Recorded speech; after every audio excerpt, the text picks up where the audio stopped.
I would really like to thank Sports Illustrated for recognizing me, not just as sportswoman or sports of the year, but just sports person of the year.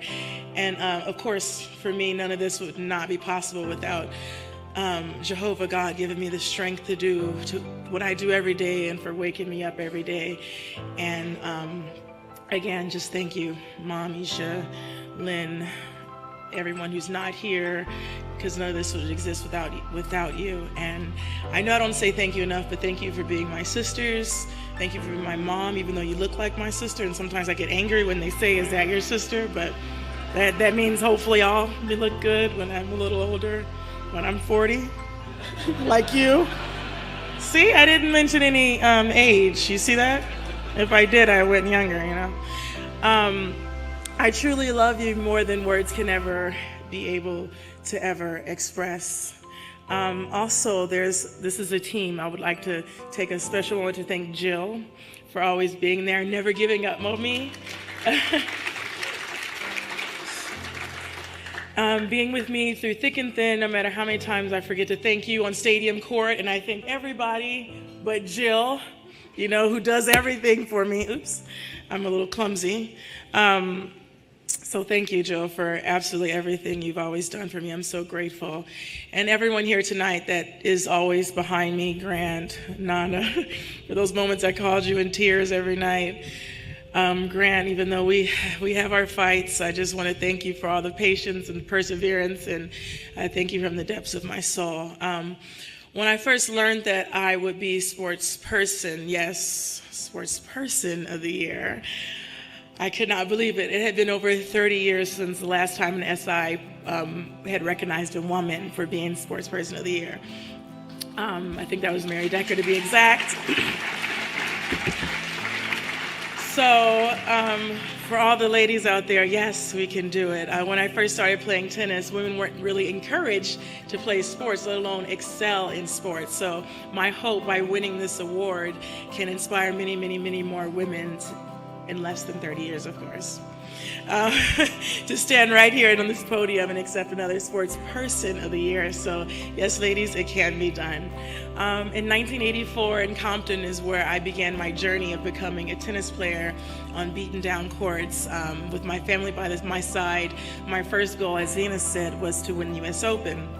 Now, what you don't know, my first goal was to win Wimbledon, but what you don't know is I said I wanted to win Wimbledon because Venus said she wanted to win Wimbledon, and then my dad yelled at me. He's like, "Serena, stop copying Venus," because I copied her way too much. And so I said, okay, I want to win the US Open. And so that's how that kind of came about. So I truly feel that day changed my life, and now I had a goal to begin to work, and I began to work towards that goal. And I believe that one day I would stand on that court and hold that winner's trophy. And now I guess 30 years later, I still have goals and I still have dreams of winning. And this award makes me actually want to work harder to reach more goals. So I don't know if that's weird or not, but I want to get off here and just go home and start training because this is so awesome.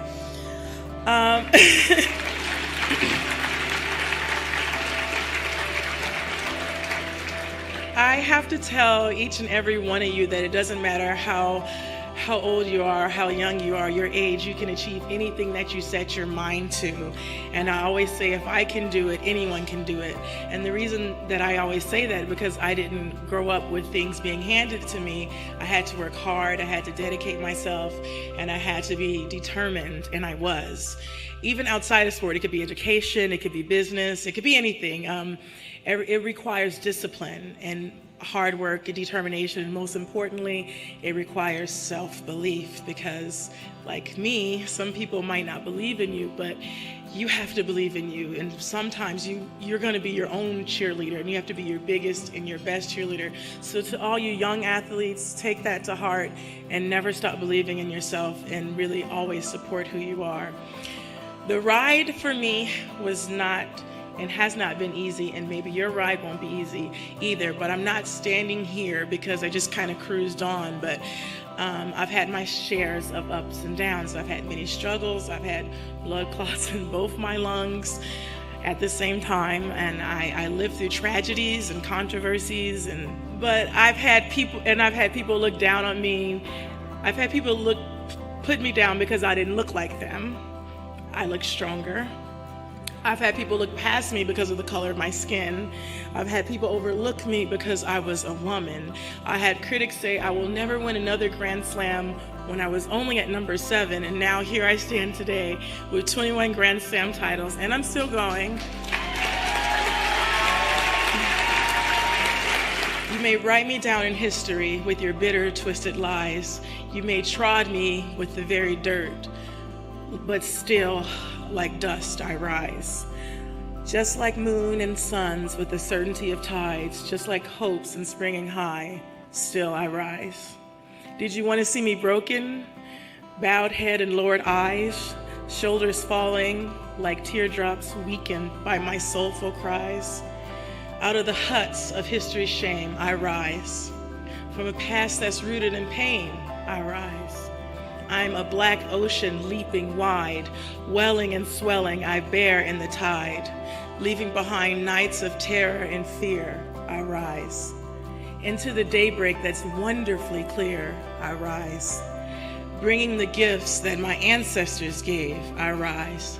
I am the dream and the hope of a slave, I rise. I rise, I rise. Serena is very comfortable in her skin because her mother made sure she raised her daughters to know they're beautiful and strong women. As a powerful woman of color in the world of tennis, she was not the norm. Critics did not hold back to let her know. They have depicted her in unimaginable ways, commenting on her skin, body, and features, often conveying that she should play men's tennis. She's been tested for performance-enhancing drugs more than twice as often as her peers. With the increased amount of spotlight, Serena used it to become an advocate. Though Serena never set out to be a role model, she is an aspiration for millions. Those closest to her say she is simply being herself. Staying true to herself was key. She never gave up, and those are the actions that made people realize Serena is a warrior. With her platform, she's very vocal about equality for women and people of color, as she is both. She is a vocal advocate of the Black Lives Matter movement before the movement went national. In 2015, she wrote a piece in Wired magazine encouraging Black Lives Matter activists not to get discouraged. She's also praised those who have fought for social justice, such as Colin Kaepernick. For over a decade, she's been pushing for equal pay for women in tennis and other fields. In 2017, Serena Williams broke down why the gender pay gap hits Black women the hardest in a powerful essay for Fortune. She wrote, "The cycles of poverty, discrimination, and sexism are much, much harder to break than the record for Grand Slam titles. For every Black woman that rises through the ranks to a position of power, there are too many others who are still struggling." And we have to use our voice, and we have to deserve the same treatment as everyone else. At an early age, Serena's athletic build. Her sister spoke about how Serena was naturally gifted with an athlete's body since the age of 3. Being naturally gifted isn't enough. Serena worked hard to hone her skills. Some critics don't understand being gifted will not make you a champion, so they often put down Serena's build. Body shamers have never taken Serena down. It only made her work harder. She's been driven since she was a child, and there was no way she was going to give up due to criticism. In fact, it fueled her more. Those are eyes of a determined young lady.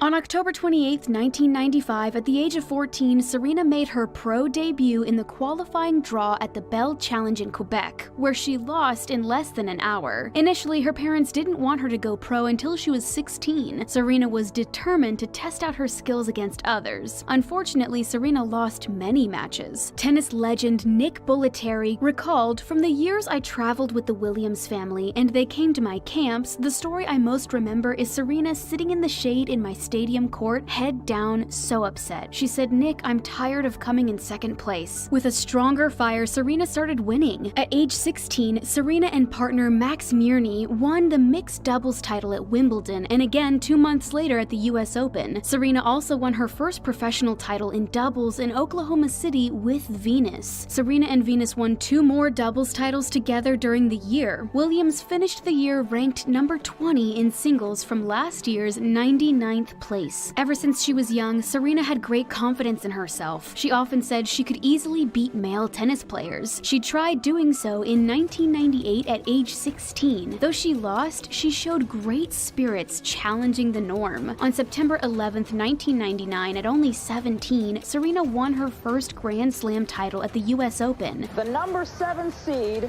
is the 1999 U.S. Open Women's Champion. She made history being the first African-American woman to win a major in the Open era. The win put her into 4th place. The media took more interest in Serena, putting her on the cover of Sports Illustrated. In 2001, the Williams sisters vowed never to play at Indian Wells after an incident. Venus was set to play a semi-final against Kim Clijsters but dropped out due to injury. The crowd acted especially rowdy and greeted Serena with jeers. A crescendo of boos for Serena Williams.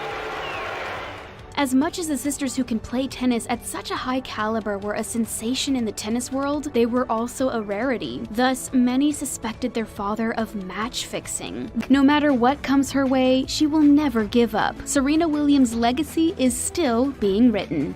Our champion